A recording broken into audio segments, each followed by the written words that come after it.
ఉగాది లేదా యుగాది ఒకప్పుడు సృష్టి ప్రారంభం ఆ రోజున జరిగిందిట. అందుకని యుగాది నూతన సంవత్సరారంభం.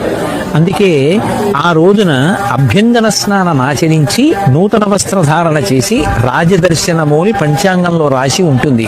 రాజదర్శనము అంటే ఈ భూమిని పరిపాలించేటటువంటి ప్రభువు ఎవరుంటారో ఆయన నా విష్ణు పృథివీపతి, విష్ణువాంశ లేనటువంటి వాడు పృథివీపతి కాలేడు. ఇప్పుడు మనం రాజదర్శనం చెయ్యాలి అంటే తేలిక మార్గం, రాజులకు రాజు పరమేశ్వరుడు రాజశేఖరుడైన. అందుకే శ్రీశైల స్థలవాసినీం భగవతీం శ్రీమాతరం భావయే అంటారు.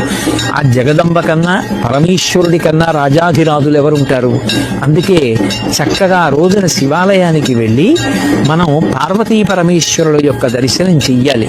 ఎందుచేత అంటే జగత పితరం వందే పార్వతీ పరమేశ్వరవు, ఈ జగత్తుకంతటికీ కూడా తల్లిదండ్రులు వాళ్ళు.